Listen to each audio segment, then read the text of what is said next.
الحمد للہ وکفى وسلام علی عباده الذین اصطفى اما بعد۔ نواقض صوم یعنی روزوں کو توڑنے والے اعمال کیا ہیں؟ روزہ کس طرح ٹوٹ جاتا ہے؟ حضرت مفتی رفیع عثمانی صاحب دامت برکاتہم انہوں نے ایک مضمون تفصیلی لکھا تھا، اس کا پھر انگریزی میں ترجمہ وسیم حسین صاحب نے جو ڈنمارک میں ہے ترجمہ انہوں نے کیا تھا انگریزی میں، اس کو بنیاد بنا کے اور یہ فقہا کی مختلف کتابوں سے اور عبارات سے چیزوں کو سمجھانے کے لیے عام فہم بتایا ہے اور بہت اچھے طریقے سے اس کو جمع کیا ہے۔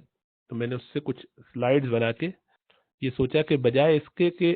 ہر دفعہ یہ باور کرایا جائے، بار بار بتایا جائے کہ ایسے اس وجہ سے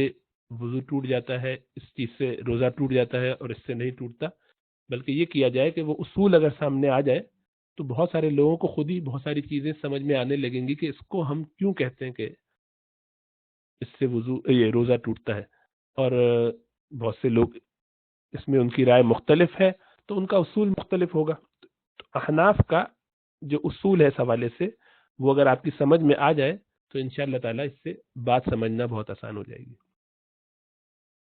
تو اس کے بنیادی جو اصول ہے وہ اگر سمجھ لیے جائے تو روزہ اصل میں دو ہی چیزوں سے ٹوٹتا ہے۔ ایک تو یہ کہ کوئی چیز جسم کے اندر داخل ہو، باہر سے کوئی چیز جسم میں داخل ہو، اور دوسرا جنسی طور پہ کوئی تعلق قائم ہو۔ تو اب اس میں اگر غور کیجئے گا تو آپ کو سمجھ میں آئے گا کہ وہ چیز جو جسم میں داخل ہو اس کے بارے میں ہمیں 5 چیزوں کو سمجھنا پڑے گا، اور جنسی تعلق کے حوالے سے ہمیں 2 چیزوں کا جاننا ضروری ہے۔ تو وہ 5 چیزیں جو ہمیں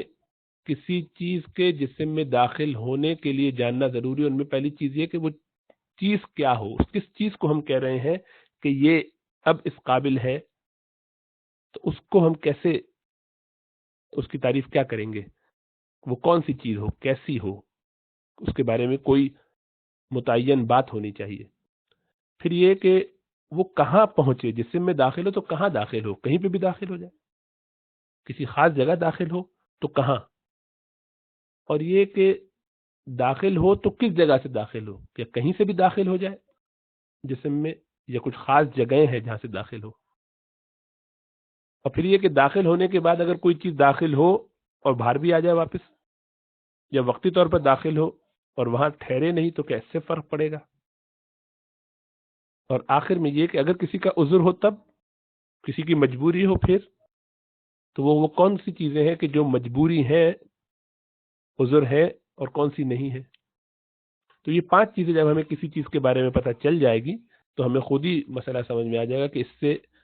روزہ ٹوٹنا چاہیے کہ نہیں۔ اسی طرح جنسی تعلق میں کہ کیا شہوت پوری طریقے سے ہو گئی، اس کی گویا نکاسی، تسلی ہو گئی، اور یا یہ کہ خالی قرب ہوا ہے۔ تو یہ 2 طریقے سے اس کو دیکھیں گے۔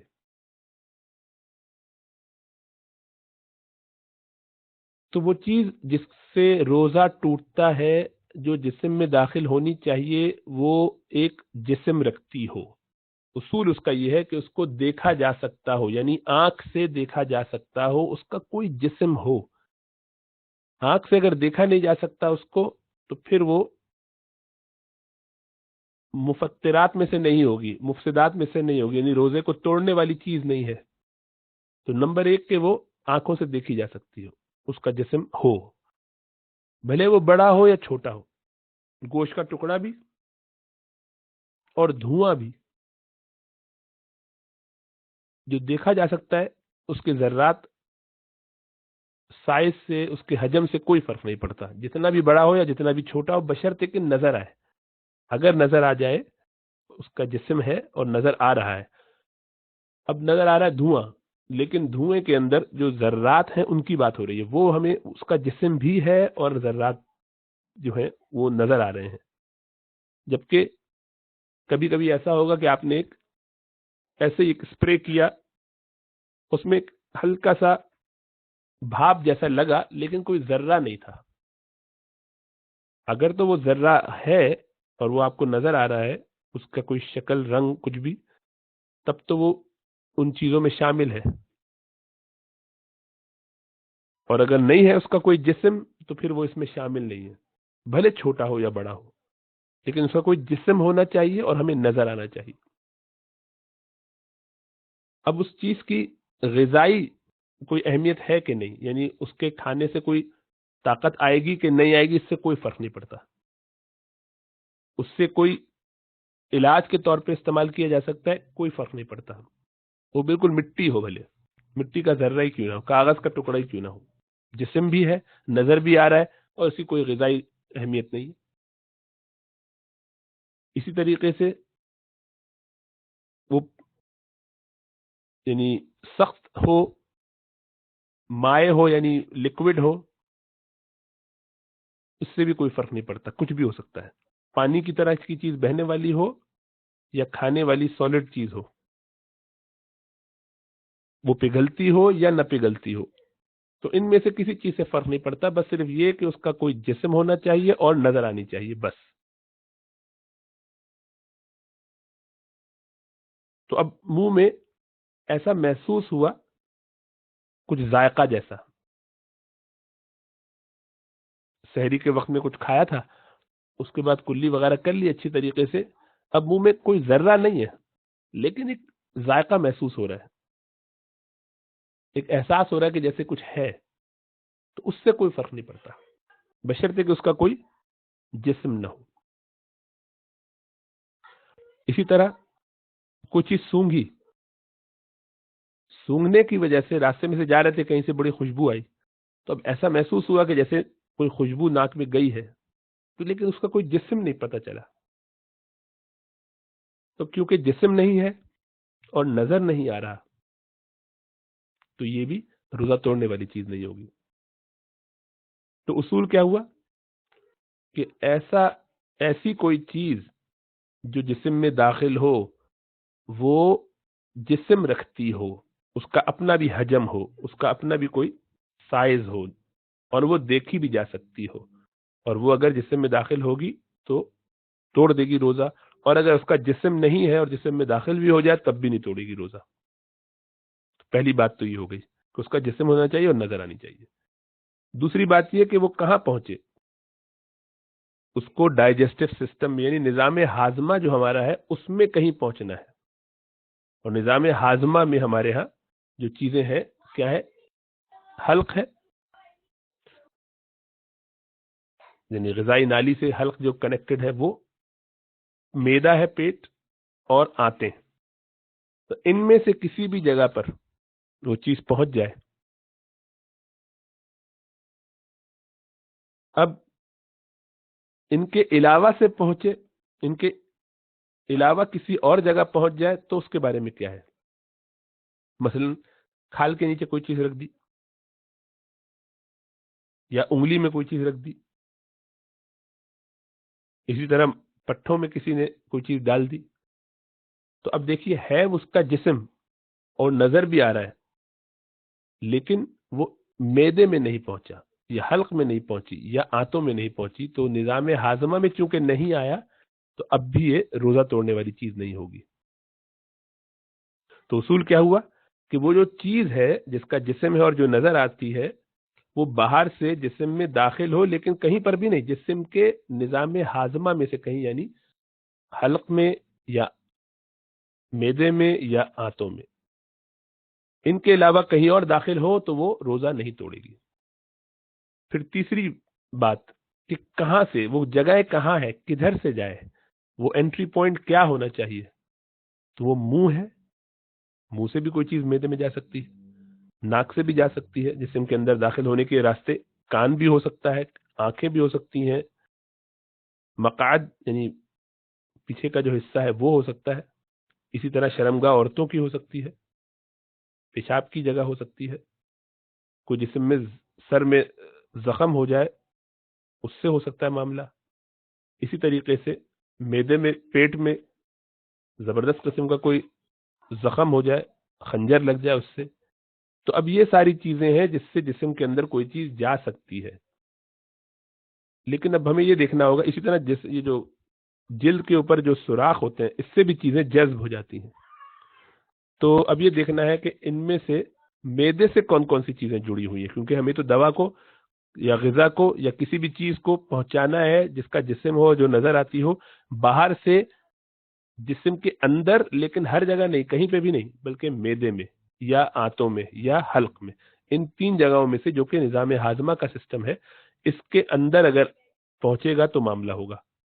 تو ان میں سے جو معدے میں پہنچ جائے تو وہ توڑے گا، جو نہیں پہنچے گا وہ نہیں توڑے گا. اب آپ یہاں سے دیکھتے جائیے تو آپ کو اندازہ ہوگا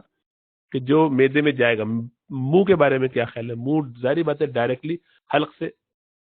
براہ راست متعلق ہے، تو کوئی بھی چیز جو منہ میں ڈالی جائے گی اور وہ اگر نیچے اتر جائے تو وہ روزہ توڑنے والی ہوگی. اسی طرح ناک میں کوئی چیز جائے تو ناک بھی سیدھا سیدھا حلق سے متعلق ہے، جڑی ہوئی ہے، ان کا راستہ ہے، کنیکشن ہے، آپس میں لنک ہے. اسی طرح کان، تو پرانے زمانے میں سمجھتے تھے کہ کان جو ہے وہ بھی حلق سے جڑا ہوا ہے، لیکن پھر میڈیکل سائنس نے ترقی کر کے سمجھ لیا کہ کان کا حلق سے کوئی تعلق نہیں ہے، بلکہ کان کا اگر پردہ پھٹا ہوا ہوگا تب تو ہو جائے گا، جو کہ بیماری ہے، نارمل بات نہیں ہے. تو عام اس میں کان کا تعلق نہیں ہے حلق سے، لہذا کوئی دوا کان میں ڈالی جائے، تیل کان میں ڈالا جائے، نہاتے ہوئے پانی چلا جائے تو اس سے روزہ نہیں ٹوٹے گا، اس لیے کہ کان سے کوئی چیز کنیکٹڈ نہیں ہے حلق میں. آنکھیں بھی ایکچولی کنیکٹڈ نہیں ہے ڈائریکٹلی ناک سے یا حلق سے، لیکن آنکھوں میں ایک جو آنسوؤں کی ایک وہ چھوٹی سی کنال کہلاتی ہے وہ ہے، اس سے آنسو ناک میں آ جاتے ہیں، اور ناک کے ذریعے اگر کوئی لیٹا ہو پیچھے کی طرف ہو جائے تو اس کے حلق میں بھی جا سکتا ہے. اسی لیے کبھی کبھی وہ جو آنکھوں میں سرما لگایا جائے تو اس کے ذرات حلق میں محسوس ہوتے ہیں، لیکن اس کے بارے میں خود اللہ کے رسول صلی اللہ علیہ وسلم کا عمل موجود ہے کہ آپ روزے کی حالت میں یہ سرما لگایا کرتے تھے، تو اس لیے اس سے روزہ نہیں ٹوٹتا. اور چونکہ ناک سے ہو کے اور پھر حلق سے جا رہا ہے، وہ بھی ڈائریکٹ نہیں جا رہا، نیچے ہی جا رہا ہے، تو اس لیے آنکھوں کو بھی اب شمار نہیں کیا جائے گا کہ یہ معدے سے ڈائریکٹلی جڑا ہوا ہے. اور زیادہ وجہ اس کی یہی ہے کہ چونکہ اس پر حدیث آ گئی ہے. پیچھے کا مقام جو ہے، مقاد جسے کہتے ہیں، وہ یقیناً اس سے روزہ ٹوٹے گا، اس لیے کہ وہ راستہ ہے جو آنتوں تک جاتا ہے.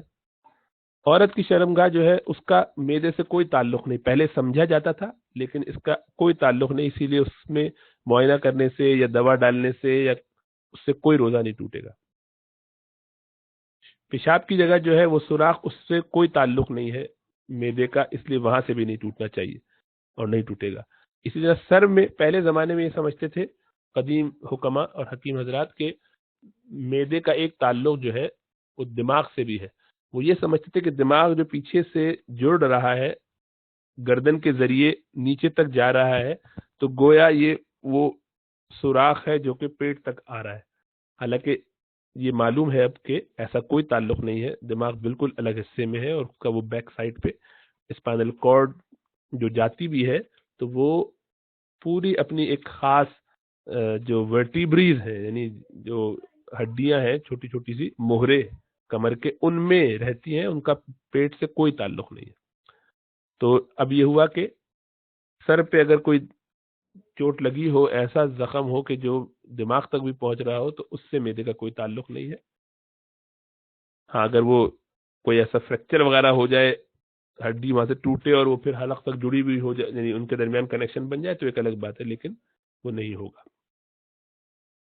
اسی طرح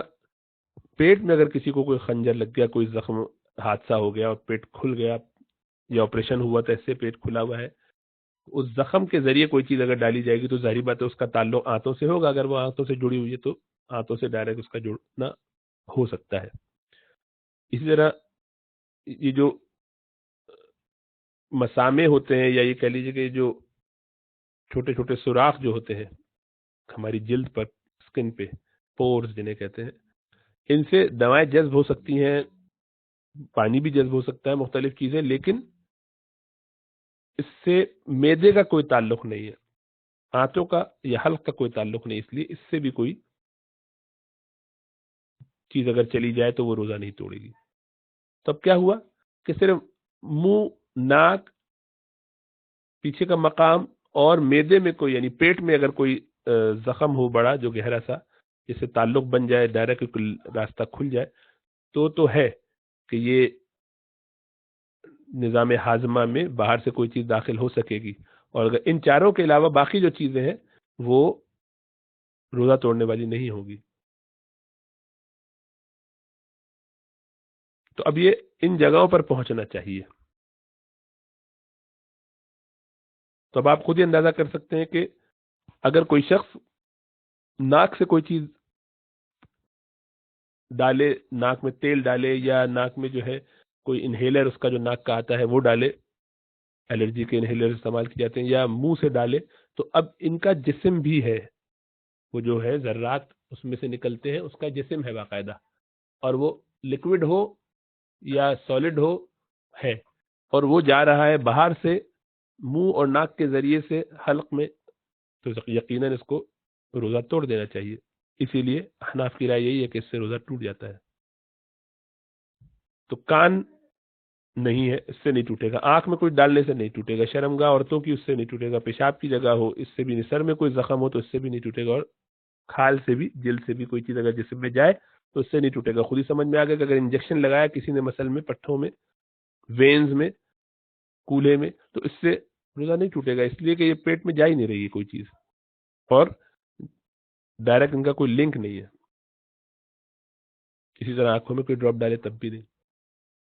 تو اصول کیا ہوا کہ ان جگہوں سے جانا چاہیے. یہ جو چار ہیں، منہ ہے، ناک ہے، اور اسی طریقے سے پیچھے کا مقام، اور کوئی زخم اگر میدے پیٹ میں ہو گیا ہے تو. اب چوتھی بات یہ کہ وہ چیز جہاں پہنچے، یعنی میدے میں یا آنتوں میں یا حلق میں، تو اب وہ وہاں رک جائے، وہاں رہے اپنے طور پر، وہاں سے باہر نہ آئے. مثال کے طور پر کسی نے ایک کشمش کا دانہ لیا، انگور کا دانہ لیا، یا کسی چیز کا، اس کو دھاگے سے باندھ دیا اور اس کو نگلا اور فوراً کھینچ کے باہر نکال لیا، اندر گیا اور باہر آ گیا،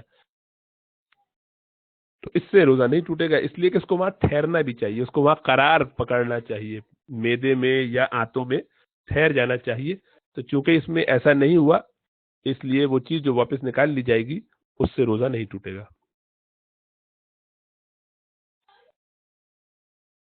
اب آخری بات کہ عذر کیا کیا ہو سکتے ہیں،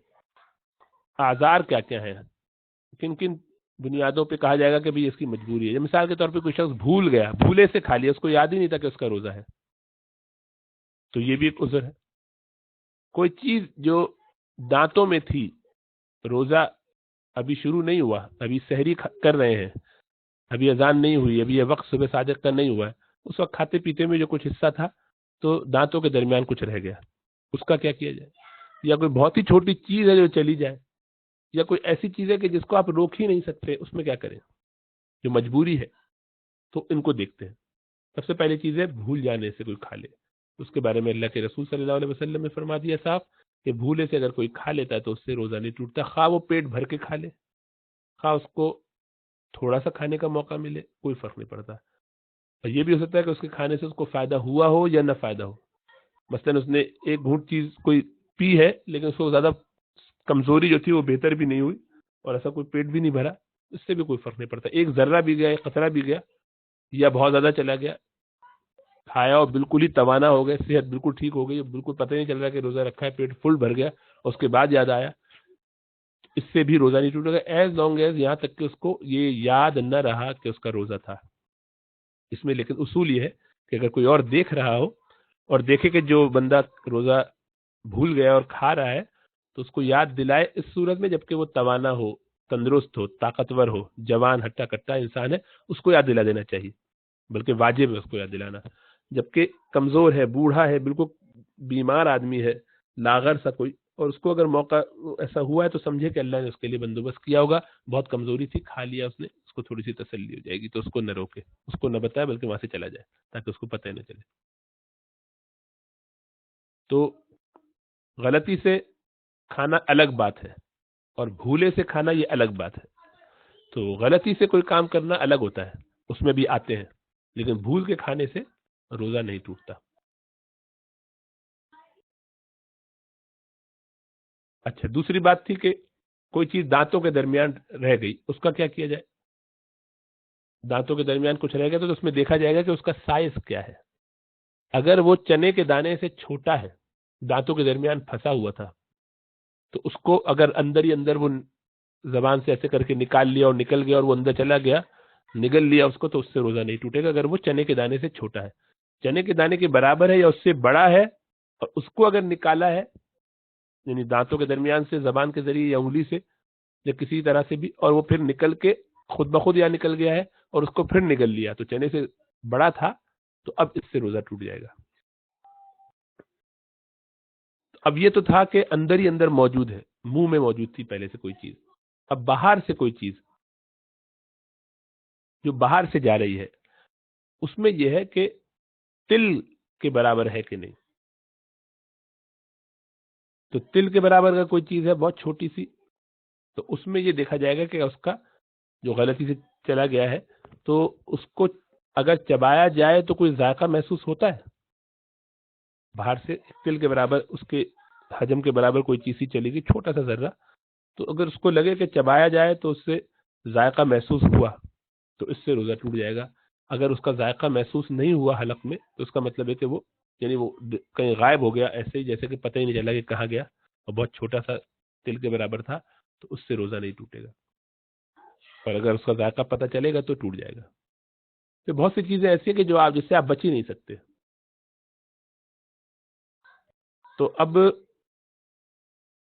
اگر آپ اس کو ہٹانے کی کوشش بھی کریں گے تو بڑی مشقت ہو جائے گی۔ مثلا آپ نے وضو کیا ہے، کلی کی وضو میں، چھوٹی سی کلی کی، ظاہر بات ہے بہت کھینچ کے پانی نہیں لیا، ہلکا سا انگلی کے ذریعے آپ نے ناک کو صاف کیا ہلکا سا، جو سنت ہے وضو میں، اور بہت مبالغے کے ساتھ غرارے وغیرہ نہیں کیے، کیونکہ وہ نہیں کرنا چاہیے حالت روزہ میں، کیونکہ غلطی سے پانی جا سکتا ہے۔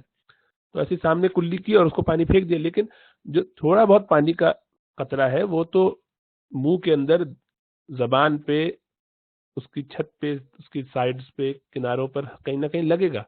اور وہ جو لگا رہے اس کو تو آپ نکال نہیں سکتے، لے کے آپ کوئی خشک تولیہ وغیرہ اندر ڈال کے اس کو پوچھیں یا ٹیشو وغیرہ پیپر ڈال کے، ظاہر بات ہے وہ تو ممکن نہیں، بہت مشقت ہوگی اس کو نکالنا۔ تو شریعت اس کی گنجائش دیتی ہے، کوئی بات نہیں، وہ جو کلی اچھی طریقے سے آپ نے کر لی، یعنی دانت وانت کو صاف کر لیا اور پھر اس کے بعد تھوک دیا سب کچھ، تو اب جو اندر ہلکا پھلکا اگر کوئی رہ گیا ہے، آپ کے حساب سے تو نہیں رہا ہے، لیکن جو دیواروں پہ لگا لگا رہ گیا اندر اندر جبڑے میں یا دانتوں کے درمیان، تو اس سے روزہ نہیں ٹوٹے گا، وہ مجبوری ہے۔ اسی طرح نہا رہے تھے تو نہاتے میں ایک فضا کے اندر تھوڑی سی یہ پانی کی وجہ سے کچھ نمی ہو جاتی ہے، تو وہ جو نمی ہے اس سے بچنا آسان نہیں ہے۔ اس کو کیسے آپ اس سے اپنے سانس روک کے بیٹھے رہے آدمی، یا سر پہ کوئی آدمی کپڑا باندھ کے منہ پہ چلے، تو ظاہری بات ہے مشکل ہے بہت زیادہ، تو وہ بہت مشکل ہو جائے گی، پریشانی ہو جائے گی، آدمی اذیت مشکل میں پڑ جائے گا۔ تو شریعت میں وہاں آسانی دے دی کہ اس بھاپ سے جو نہانے کی وجہ سے بن جائے گی اس کو بھول جاؤ، اس کی فکر نہ کرو۔ اسی طرح ناک میں کچھ نہ کچھ یہ بلغم جو ہلکا پھلکا سا ہو جاتا ہے، حلق سے بھی آتا ہے، کبھی ناک کی ریٹھ ہوتی ہے ہلکی سی، پانی پانی جو پیچھے سے نکلتا ہے، تھوک وغیرہ ہے، تو اب یہ ساری چیزیں آپ اس سے کیسے بچیں گے؟ تو اگر مستقل تھوکتے رہیں گے تو سارا دن آپ یہی کرتے رہیں گے، کیونکہ تھوک تو بنتا رہتا ہے، ہلکا سا ناک میں پانی تو اپنی مرضی سے آتا جاتا رہتا ہی ہے، ہلکی سی چھینک آئی تو ہو گیا۔ تب یہ سب چیزیں جو اندر ہی اندر موجود ہیں اور ان سے بچنا تقریباً ناممکن بلکہ نہ ہی ممکن ہے، تو ان سے شریعت نے صرف نظر کر دیا ہے کہ نہیں، یہ آپ کو اس کے بارے میں پریشان نہیں ہونا چاہیے، روزہ نہیں توڑیں گی چیزیں۔ اسی طریقے سے بولتے بولتے تھوڑا سا تھوک جو ہے وہ ہونٹوں پہ لگ گیا ہے اور وہ تھوڑا سا اندر بھی چلا گیا واپس، جو باہر کا حصہ ہے تھوڑا ادھر سے ادھر ہو گیا، تو ہلکا پھلکا اگر اس سے کبھی ہو جائے تو وہ بھی کوئی اتنی بڑی بات نہیں ہے، اس سے بھی روزہ نہیں ٹوٹے گا۔ کوئی اڑتے ہوئے مچھر وغیرہ اور مکھی وغیرہ چلا گیا اندر، ابھی آپ کے اختیار کی چیز نہیں تھی اور آپ اس سے رک نہیں سکتے، منہ میں چلا گیا تو اس سے بھی نہیں ٹوٹے گا۔ کوئی گرد اڑی اور ایک ذرہ اس کا کوئی چلا گیا تو اس سے بھی نہیں ٹوٹے گا۔ تو یہ سب جو چیزیں، اسی طرح کوئی آدمی مل میں کام کرتا ہے تو اس میں آٹا واٹا اڑ رہا تھا، یہ جو اس کو جب پیسا جاتا ہے تو اگر کچھ اس کے ذرات چلے گئے تو کوئی بات نہیں، اسی طرح کوئی جو ہے وہ مزدور ہے، محنت مزدوری کر رہا ہے، دیوار چن رہا ہے، کام وام کر رہا ہے، تو اس میں کچھ گرد وغیرہ اڑ کے چلی گئی، تو یہ ساری چیزیں روزہ نہیں توڑیں گی اگر یہ خود بخود ہو. لیکن خود جا کے ایسا کرنا، خود خاص طور سے جا کے اہتمام سے اس کو اس میں پڑھنا یا اس کو استعمال کرنا، بھاپ ہے وہاں جا کے لگ گئے ہیں اور اس کو خوب کھینچ کھینچ کے سانس میں لے رہے ہیں، تو اس سے ٹوٹ جائے گا. تو لیکن یہ تو اتفاق سے چلتے پھرتے میں سارے کام خود ہوتے ہیں، اس سے نہیں ٹوٹتا، یہ مجبوری ہے، اس کو شریعت نے اجازت دے دی. اچھا، وہ چیزیں کہ جن کو ایکسکیوز نہیں سمجھا جائے گا، جو عذر نہیں ہے. ایکسیڈنٹ کا مطلب یہ ہے حادثاتی طور پر کوئی کام ہو جائے. آپ کلی کر رہے تھے، کلی کرتے کرتے ایک قطرہ پانی سے نیچے اتر گیا، آپ کی نیت نہیں تھی اور آپ کو معلوم تھا کہ آپ کو یاد تھا آپ کا روزہ ہے، تو روزہ آپ کو یاد تھا اور غلطی سے آپ نے ایک قطرہ نگل لیا، تو اس سے روزہ ٹوٹ جائے گا. اسی طرح ٹوتھ پیسٹ کر رہے تھے، جو کہ مکروہ ہے، نہیں کرنا چاہیے، لیکن کر رہے تھے، اور کرتے کرتے فون بجا یا کوئی آواز آئی تو اس کی طرف متوجہ ہوئے اور بے خیالی میں ایک قطرہ چلا گیا، حالانکہ یاد تھا کہ روزہ ہے. تو یہ جو حادثاتی طور پر روزہ ٹوٹے گا، یہ ایکسکیوز نہیں ہے، کیونکہ یہ آپ نے خود ایک ایسا کام کیا اور آپ کو روزہ یاد تھا، بھولے نہیں ہے، بھولنا الگ بات ہے، یہ آپ سے حادثہ ہوا ہے، تو اس سے روزہ ٹوٹ جائے گا. ہاں، سزا یہ نہیں ہوگی کہ آپ کو بعد میں 60 روزے رکھنے پڑے، ایک ہی قضا کرنی پڑے گی، لیکن اس دن بھی آپ وہ روزہ رکھیں گے باقی، اور بعد میں بھی ایک روزہ آپ کو مکمل کرنا پڑے گا اس کی جگہ. ایک آدمی بیمار ہو گیا اچانک سے، شدید طبیعت خراب ہوئی، اور اب دما ہے، دمے کا جو پمپ ہوتا ہے، استھما پمپ وہ استعمال کرنا ہے یا دوا لینی ہے. شوگر اتنی لو ہو گئی کہ اگر کچھ کھائیں گے نہیں تو بالکل بے ہوش ہو جائیں گے. تو ایسی صورت میں اگر ان کو دوا دے دی جائے اور روزہ توڑ دیا جائے تو اس سے روزہ ٹوٹے گا. یہ نہیں کہ کہا جائے کہ بیچارے کی مجبوری ہے تو روزہ نہ توڑا جائے، نہیں، روزہ ٹوٹ جائے گا. ایکسیڈنٹ ہونا صحیح، اس پر گناہ نہیں ہوگا، مجبوری ہے، ان صورتوں میں گناہ نہیں ہوگا، لیکن روزہ بہرحال ٹوٹ جائے گا اور بعد میں اس کی قضا کرنی پڑے گی. اور اسی طرح معلوم نہیں تھا کہ یہ والی دوا سے بھی روزہ ٹوٹ جاتا ہے، یہ ذہن میں نہیں تھا کہ یہ اگر میں نے اس چیز کا استعمال کر لیا تو اس سے روزہ ٹوٹ جاتا ہوگا، انجانے میں ایسا کر لیا. اس چیز سے روزہ ٹوٹنا جانتے نہیں تھے، یہ نہیں سمجھتے کہ ناک میں اگر تیل ڈالوں گا یا پانی ڈالوں گا تو اس سے روزہ ٹوٹ جائے گا، یہ معلوم نہیں تھا، تو اسپرے کر دیا، ناک کی دوا الرجی کی جو تھی وہ استعمال کر لی، تو ظاہر بات ہے اس سے روزہ ٹوٹ جائے گا. نہ جاننا کوئی عذر نہیں ہے، معلوم نہ ہونا یہ عذر نہیں ہے. اسی طرح سوتے میں کچھ کھا لیا، بعد میں خیال آیا وہ تو میں سوتے سوتے کوئی چیز منہ میں تھی اور میں نے نگل لی نیند کی حالت میں، یا نیند کی حالت میں میاں بیوی ہم بستر ہو گئے، نیند میں کوئی کام ایسا کر لیا، اس سے بھی روزہ نہیں ٹوٹے گا، سوری، اس سے روزہ ٹوٹ جائے گا، یہ بھی عذر نہیں سمجھا جائے گا. سوری، یعنی اگر سوتے سوتے میں بھی کوئی کھانے پینے کا کام ایسا کیا جس سے روزہ ٹوٹ جاتا ہے تو روزہ ٹوٹ جائے گا، نیند یعنی عذر نہیں ہے. اسی طریقے سے بے ہوش ہونا یا دیوانہ ہو جانا، یہ سب بھی ایسے ہیں کہ جیسے وہ سویا تو وہ جو روزہ ٹوٹے گا تو اس روزے کو بعد میں رکھنا پڑے گا، یہ مطلب ہے اس کا. اور زبردستی کسی نے روزہ توڑوا دیا، بندوق کی نوک پر کے نہیں توڑیے، زبردستی کر کے توڑوایا، تو اس صورت میں بھی روزہ ٹوٹ جائے گا، بعد میں روزہ رکھنا پڑے گا. تو خلاصہ کیا ہوا کہ ایک ایسی چیز جس کی شکل ہو، یعنی جس کا جسم ہو، حجم ہو، اور جو دیکھا جا سکتا ہو، وہ باہر سے جسم میں داخل ہو لیکن ایسی جگہ پر پہنچے جو معدے، آنت یا حلق سے تعلق رکھتی ہے، یعنی کہ نظام ہاضمہ میں پہنچے اور وہاں پر ٹھہرے اپنے طور پر، اور اس شخص کو کوئی اس کا عذر بھی نہ ہو، یعنی وہ بھولے سے نہ ہوا ہو مثلا، تو یہ عذر بھی اس کے نہ ہو، تو اس صورت میں وہ چیز اس کا روزہ توڑ دے گی. تو اب چیزوں کو دیکھیں گے تو آپ کو اندازہ ہوگا. تو ایکوپنکچر جو کرتے ہیں، جو سوئی وغیرہ سے چائنیز علاج کیا جاتا ہے، تو ظاہر بات ہے اس میں کوئی چیز جسم میں داخل نہیں ہو رہی ہے تو کوئی فرق نہیں پڑتا، معدے میں کوئی چیز داخل نہیں ہو رہی. اسی طرح ایسما پمپ، اس سے ٹوٹ جائے گا روزہ، ایکوپنکچر سے نہیں ٹوٹے گا، ایسما پمپ سے ٹوٹ جائے گا. کانٹیکٹ لینس سے نہیں ٹوٹے گا، اس لیے کہ کوئی چیز داخل نہیں ہو رہی ہے جس جگہ اس کو پہنچنا چاہیے نظام ہاضمہ میں. کریم لوشن وغیرہ سے بھی نہیں ٹوٹے گا، اس لیے کہ یہ کھال پہ لگایا گیا، کھال جو ہے وہ توڑنے والا علاقہ نہیں ہے. جو 4 جگہیں ہیں جن کے ذریعے چیزوں کو جسم میں داخل ہونا چاہیے. اسی طرح پرفیوم اسپرے وغیرہ لگانے سے، خوشبو لگانے سے نہیں ٹوٹے گا، کان میں ڈراپ ڈالنے سے نہیں ٹوٹے گا. انڈوسکوپی جو کرتے ہیں میدے میں کیمرہ ڈال کے اوپر سے یا نیچے کے راستے سے، اس سے ٹوٹ جائے گا، اس لیے کہ یہ میدے میں جا رہا ہے یا مقص سے جا رہا ہے، اور اس کے اوپر اب آپ سوال کریں گے کہ لیکن اس میں تو کوئی چیز وہاں ٹھہرتی نہیں ہے، یہ تو واپس آ جاتا ہے باہر. تو اس کا جواب یہ ہے کہ لیکن وہ اس کے ٹیوب کے جانے کی وجہ سے نہیں، یہ بھی ایک چیز ہے جو نظر آ رہی ہے لیکن یہ وہاں جا کے رہتی نہیں، باہر آ جاتی ہے، تو اس سے روزہ نہیں ٹوٹنا چاہیے.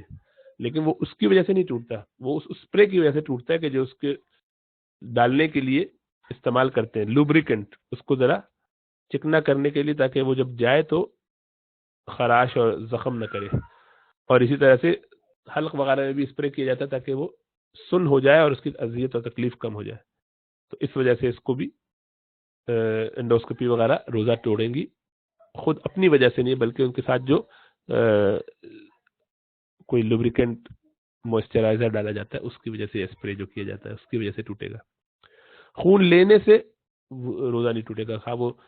شوگر ٹیسٹ کرنے کے لیے ہو یا پورا بلڈ ٹیسٹ کرنے کے لیے ہو، اس لیے کہ اس میں کوئی چیز داخل نہیں ہو رہی بلکہ وہ تو باہر آ رہی ہے. آنکھوں میں ڈراپ ڈالنے سے نہیں ٹوٹے گا، انجیکشن لگانے سے نہیں جائے گا، جو جسم میں داخل تو ہو رہا ہے لیکن، اور جسم بھی رکھتا ہے، حجم رکھتا ہے، لیکن وہ میدے میں، آنت میں یا حلق میں نہیں داخل ہو رہا، تو اس لیے اس سے نہیں ٹوٹے گا. اسی طرح ڈرپ وغیرہ لگا، اس سے بھی نہیں ٹوٹے گا. یہ جو اگربتی وغیرہ جلاتے ہیں اس سے بھی نہیں ٹوٹے گا، بشرطے کہ اس کے جلانے کے بعد وہاں کھڑے ہو کے اس میں باقاعدہ پلاننگ کے ساتھ، بہت دیر تک اہتمام کے ساتھ اپنی یعنی وجہ سے خود سونگنے نہ بیٹھ جائے اس کو. اگر ان ذرات کو، کیونکہ اس کے بھی ذرات ہوتے ہیں، اگربتی کے ذرات ہوتے ہیں، وہ ذرات اگر باقاعدہ ناک میں لیے جائیں اور اس کو سونگا جائے تو وہ ذرات ناک کے ذریعے اگر چلے گئے میدے میں یا حلق میں تو اس سے روزہ ٹوٹ جائے گا. اسی طرح ہونٹ پر کسی نے یہ لگایا جو چیپسٹک ہے یا لپ بام ہے یا لپسٹک ہے تو اس سے بھی نہیں ٹوٹے گا. بس یہ کہ اگر اس کو بار بار اگر اس پہ ایک دفعہ بھی زبان لگائی اور اس کو زبان کے ذریعے اندر لے لیا تو ٹوٹے گا. تو اس کو زبان نہیں لگائے، ایسے ایسے اگر وہ رکھا ہے ہونٹوں پر تو اس سے نہیں ٹوٹے گا. اسی طریقے سے ماؤتھ واش جو منہ میں ڈالتے ہیں خالی وہ ایک تاکہ توانائی اور تر و تازگی ذرا سی آ جائے تو وہ، یا اس کی جو بو زائل ہو جائے منہ کی، تو اس سے بھی یہ ڈپینڈ کرتا ہے یعنی اس بات پر کہ اگر وہ نگل لیا غلطی سے تو اس سے ٹوٹ جائے گا، اور اگر نہیں نکلا، کچھ بھی کوئی چیز اندر نہیں نکلی ہے تو نہیں ٹوٹے گا. ناک کا اسپرے کریں گے تو ظاہر بات ہے ضرور ٹوٹے گا. جو جلد کے اوپر، کھال کے اوپر جو وہ لگاتے ہیں پیچز، وہ پین کا بھی ہوتا ہے، کبھی کبھی درد کے لیے لگاتے ہیں، نکوٹین کے لگاتے ہیں، اس پیچ کے لگانے سے بھی روزہ نہیں ٹوٹتا، اس لیے کہ وہ میدے میں کوئی چیز نہیں جا رہی ہے. دوائیں وغیرہ ظاہر بات ہے توڑ دیں گی. کھانے کو سونگنے سے نہیں ٹوٹتا، اور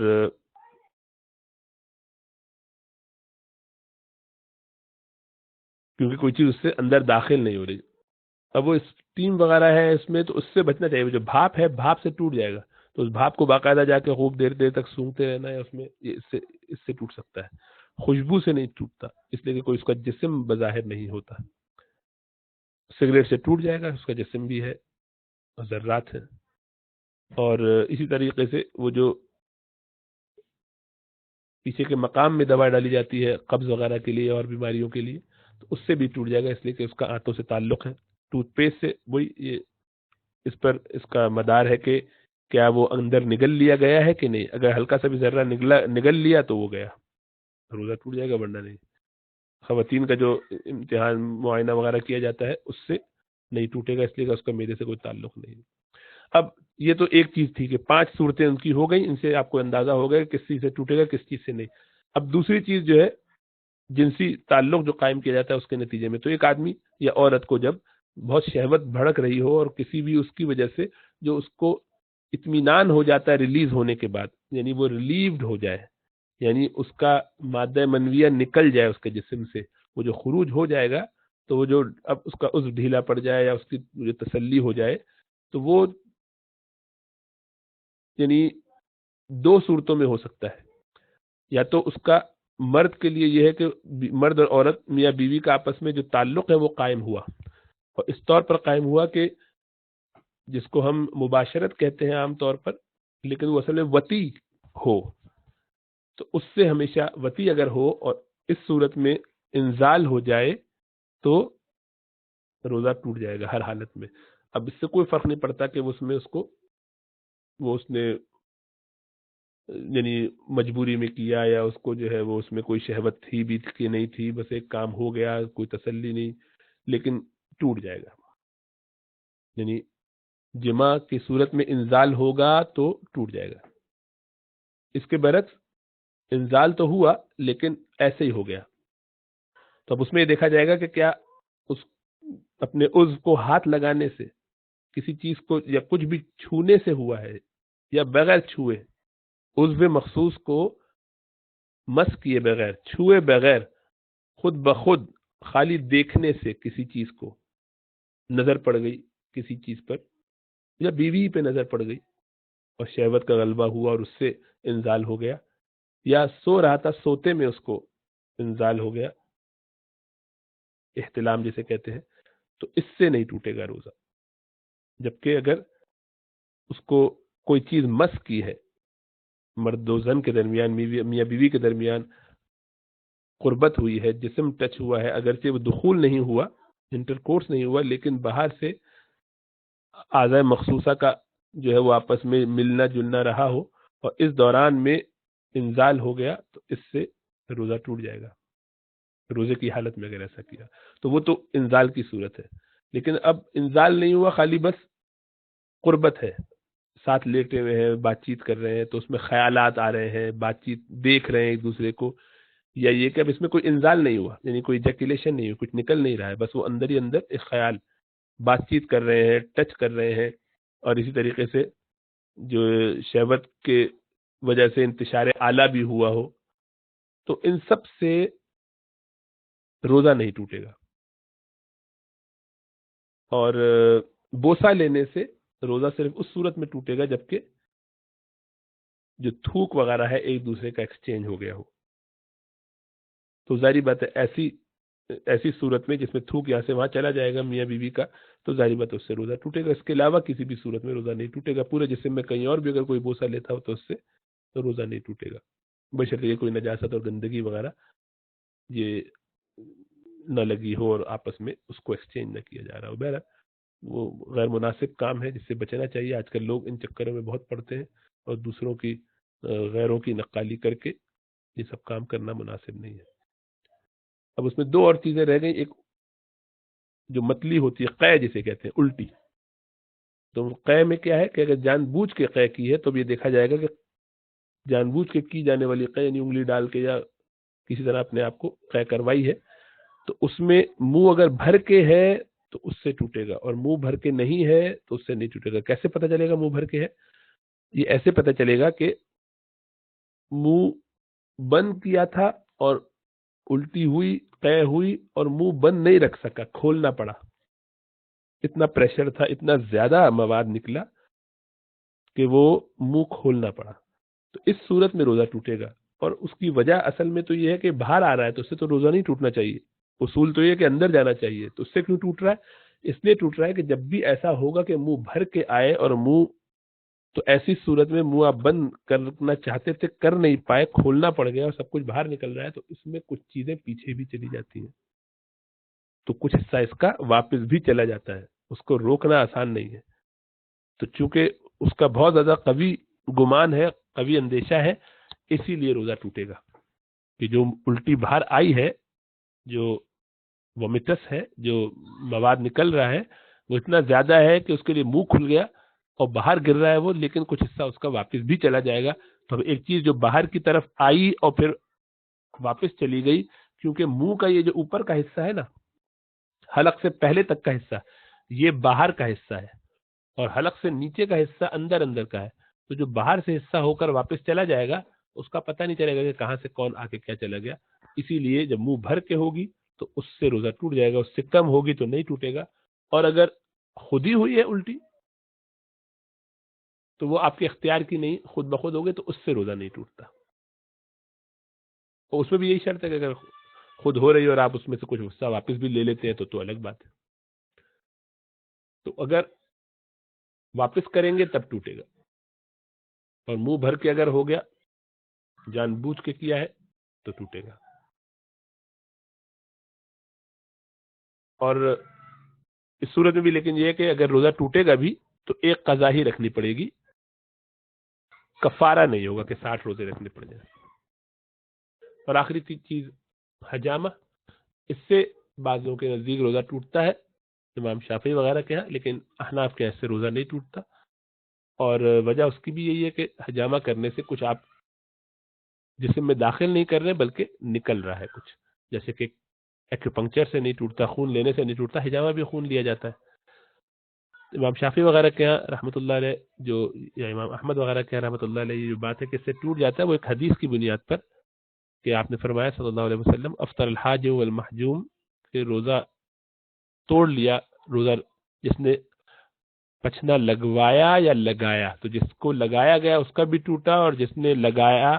اس کا بھی ٹوٹا، تو دونوں. تو اب وہ اس کی وجہ جو ہے، ایک بات تو یہ ہے کہ وہ جو روزہ رکھنے والا ہے جس نے روزہ رکھا ہوا تھا، اب اس کا مسئلہ یہ ہے کہ اس کو جب آپ خون نکالیں گے تو کمزوری ہوگی، اور کمزوری کی وجہ سے خطرہ ہے کہ اس کا روزہ ٹوٹ جائے، یعنی وہ اتنا کمزور پڑ جائے کہ اس کو روزہ توڑنا پڑ جائے. اور جو دوسرا شخص ہے جو روزہ جو اس کا پچھنے لگا رہا ہے، جو اس میں سے حجامہ کر رہا ہے، وہ پرانے زمانے میں کٹ لگانے کے بعد چوس کے نکالنا پڑتا تھا کھال پہ سے، تو اس میں ظاہر بات ہے کچھ ذرات، کچھ قطرات خون کے اندر جا سکتے ہیں. تو اگر خون کا کوئی بھی قطرہ اندر جائے گا ذرا سا بھی تو اس سے روزہ ٹوٹ جائے گا. تو گویا آپ یہ فرما رہے ہیں صلی اللہ علیہ وسلم کہ ایسا شخص جو پچھنے لگواتا ہے اس کو خطرہ ہے کہ کمزوری کی وجہ سے روزہ توڑنا پڑ جائے، اور گویا اس نے روزہ توڑ دیا. اور اسی طریقے سے یہ جو کرنے والا ہے یا خون چوس رہا ہے، یہ بھی خطرے میں ہے کہ اس کا روزہ ٹوٹ جائے. تو اس لیے یہ احناف کے یہاں مکروہ ہے، ناپسندیدہ، ایسا نہیں کرنا چاہیے حالت روزہ میں بلا عذر، اور وہ عموماً شام میں کر لیں اگر ضرورت بھی ہے. اور اس کے علاوہ خود اللہ کے رسول صلی اللہ علیہ وسلم سے حجۃ الوداع وغیرہ کے موقع پر یا عمرۃ القضاء وغیرہ کے موقع پر مختلف عنوان سے یہ ہے کہ آپ نے خود حالت روزہ میں حجامہ کروائی، تو آپ کا عمل جو ہے وہ یقیناً بات کا بھی ہے، اور اس کا جو ہے زیادہ معتبر ہونا یہ بھی ثابت ہے. اور پھر اس حدیث کے بارے میں بھی کمزوری کا بھی ہے کہ وہ حدیث اتنی مضبوط نہیں ہے، لیکن بہرحال بعض ائمہ کی رائے بھی ہے، تو اس لیے احتیاط کرنا چاہیے، اور اس کی بنیاد پہ اگر کوئی روزہ بعد میں قضا کر لے تو اچھا ہے، لیکن تاہم حناف کے ہاں اس سے روزہ نہیں ٹوٹتا. تو بہرحال یہ خلاصہ ہے. اللہ سبحانہ و تعالیٰ ہمیں سمجھنے کی توفیق عطا فرمائے. اب اس سے آپ کو یہ سمجھ میں آ جائے گا کہ ہر وہ چیز کہ جس کا کوئی جسم ہو جو نظر آتی ہو، جو ان 3-4 جگہوں سے جسم میں داخل ہو اور ٹھہری رہے جسم میں، اور اس میں کوئی اس کا عذر بھی نہ ہو، تو اس کا روزہ ٹوٹ جائے گا. اس کے علاوہ جو صورتیں ہیں اس سے روزہ نہیں ٹوٹتا. اللہ ہم سب کو سمجھ عطا فرمائے اور دین کی فکر نصیب فرمائے. وآخر دعوانا الحمد للہ رب العالمین. السلام علیکم ورحمۃ اللہ وبرکاتہ.